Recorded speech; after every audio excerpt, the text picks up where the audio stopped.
Physics में एक topic cover करेंगे। टॉपिक का नाम है समान पृष्ठ घनत्व की धन तथा ऋण आवेशित समांतर अचालक प्लेटों के बीच तथा बाहर वैद्युत क्षेत्र की तीव्रता का व्यंजक।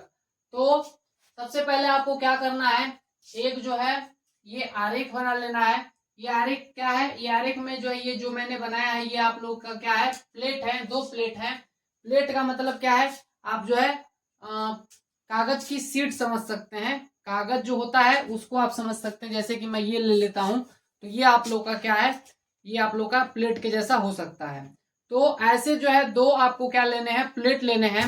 और कैसे प्लेट होने चाहिए, तो एक प्लेट आपका धनावेशित होना चाहिए, दूसरा ऋणावेशित होना चाहिए। इसका क्या अर्थ है कि एक में इलेक्ट्रॉन, एक जो है प्लेट से इलेक्ट्रॉन को निकाल देंगे, बहुत सारे इलेक्ट्रॉन को निकालेंगे तो वो जो है वो प्लेट क्या हो जाएगा, धनावेशित। और जितने इलेक्ट्रॉन निकालेंगे उतने ही इलेक्ट्रॉन क्या करेंगे, दूसरा जो प्लेट है उस पर अगर दे देंगे तो ये असमान रूप से क्या हो जाएंगे, आवेशित हो जाएंगे। और इन पर जो है आवेश आप लोग का कुछ इस तरीके का दिखेगा, एक पर धनावेशित दूसरे पर ऋणावेशित। दूसरा शर्त क्या है कि इन पर जो है पृष्ठ घनत्व समान होना चाहिए। पृष्ठ घनत्व का क्या अर्थ है, इसका ये अर्थ है कि आप लोगों का ये इसका कोई भी, मान लीजिए कि मैं एरिया काट रहा हूं, जैसे मैंने बोला कि इसका मैं 2 मीटर स्क्वायर का मैं एरिया काट लेता हूं या 2 सेंटीमीटर स्क्वायर का मैं एरिया काट लेता हूं, इसमें से भी काट रहा हूं और इसमें से भी काट रहा हूं। तो क्या होना चाहिए कि जितना 2 सेंटीमीटर स्क्वायर के एरिया में आवेश इसमें होगा उतना ही इसमें भी होना चाहिए। मान लीजिए मैं बोल रहा हूं इस पे 12 कूलाम का आवेश आ रहा है, तो इधर भी कितना होना चाहिए, 12 कूलाम का आवेश अगर हुआ तो हम मान लेंगे कि इन दोनों का जो क्या है, आवेश घनत्व है, पृष्ठ आवेश घनत्व वो समान है। तो कुछ ऐसा ही होता है। और उस पृष्ठ आवेश घनत्व को दिखाया किससे जाता है, उसको सिग्मा से दिखाया जाता है। ये वैल्यू बताती है सिग्मा के जो है, इसके जो है प्रति मीटर स्क्वायर में कितना आवेश है उसको जो है बताता है ये। तो सबसे पहले आप क्या करेंगे, ये जो है बोला है कि कहाँ निकालना है, इनके बीच में निकालना है वैद्युत क्षेत्र की तीव्रता, और एक बार बाहर निकालना है। तो दोनों हम करेंगे। तो बीच में मैं मान लीजिए कि यहाँ पे एक पॉइंट मान लेता हूँ, उसको मैंने पी माना है। और वैद्युत क्षेत्र की तीव्रता कैसे निकालेंगे, तो उसके लिए देखिए सबसे पहले यहाँ पे लिखा हुआ है, ये लैंग्वेज आप लिखेंगे, क्योंकि डेरिवेशन में कुछ नहीं है, डेरिवेशन बहुत सिंपल है। आप ये लैंग्वेज लिखेंगे और लैंग्वेज भी इसी को देखकर लिखना हुआ है।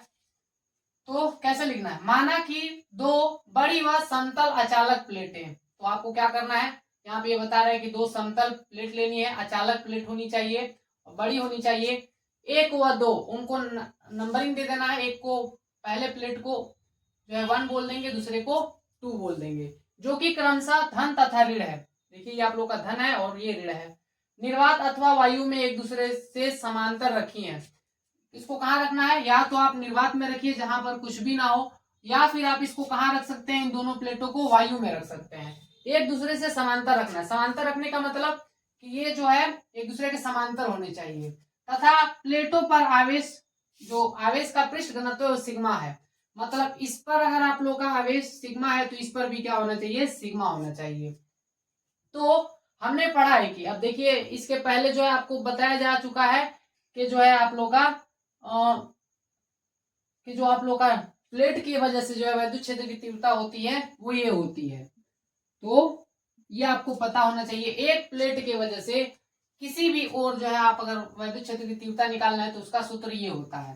तो इसी फॉर्मूले को आप पहले इस वाले प्लेट के लिए लगाएंगे और एक बार इसके लिए लगाएंगे और सेंटर पर आप लोग जो है वैद्युत क्षेत्र की तीव्रता को निकाल लेंगे। तो मैं मानता हूं कि इसके वजह से वैद्युत क्षेत्र की जो तीव्रता है वो है E1। पहले वाले की वजह से वैद्युत क्षेत्र की तीव्रता E1 है। तो उस वाली कंडीशन में हम क्या लिखेंगे, E1 वेक्टर बराबर वो फॉर्मूला लगाएंगे सिग्मा अपान 2 एप्सिलॉन नॉट।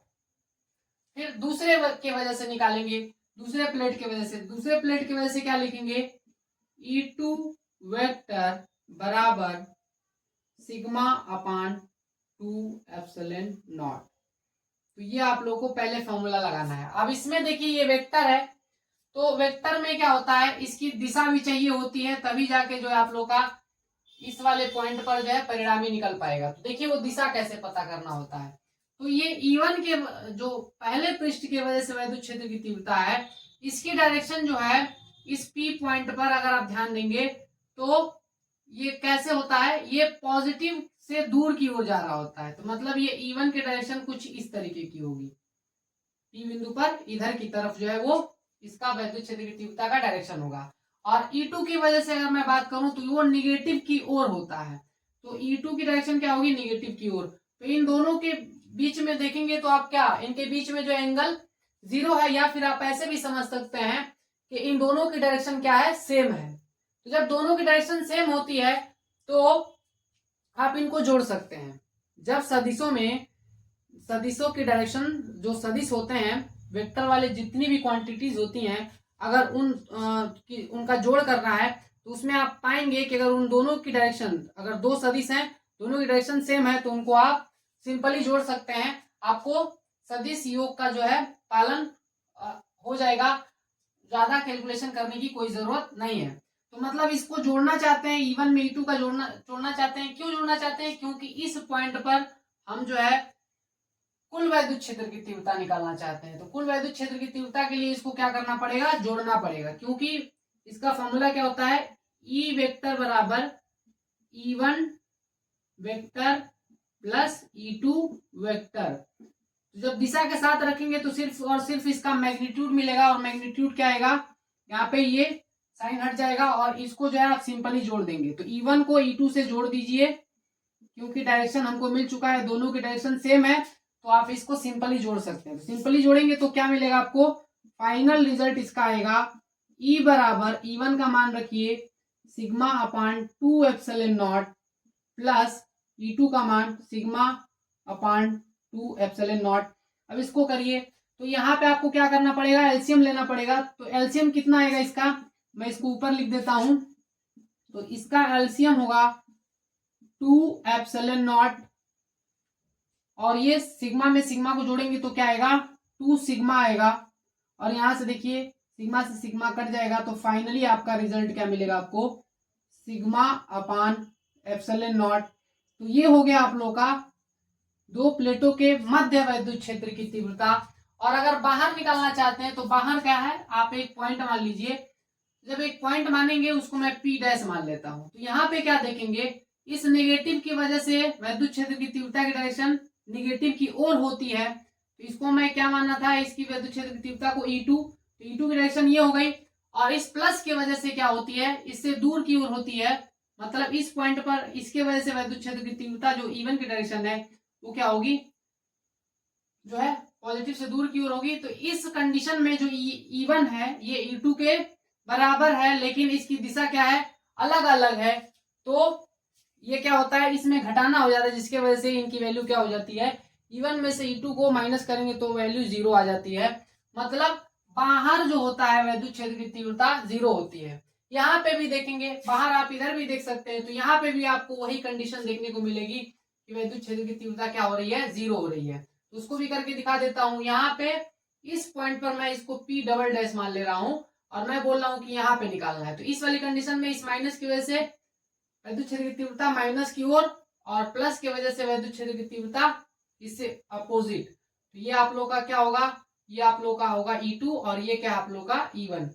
तो इस पॉइंट पर जो वैद्युत क्षेत्र की तीव्रता क्या होगी, यहाँ पे भी 0 होगी, क्योंकि इन दोनों की डायरेक्शन क्या है, अपोजिट है। इसलिए जो है इनको जब आप जोड़ेंगे तो एक को अगर पॉजिटिव ले रहे हैं दूसरे को नेगेटिव लेना पड़ेगा। जोड़ करेंगे तो भी आंसर 0 आएगा, या फिर आप इसको डायरेक्टली घटा भी देंगे तो भी आंसर आपका 0 आता है। तो मुझे उम्मीद है कि आपको वीडियो अच्छा लगा होगा। अगर मेरी वीडियो अच्छी लग रही है गाइस तो मेरे वीडियो को ज्यादा शेयर करिए और मेरे चैनल को सब्सक्राइब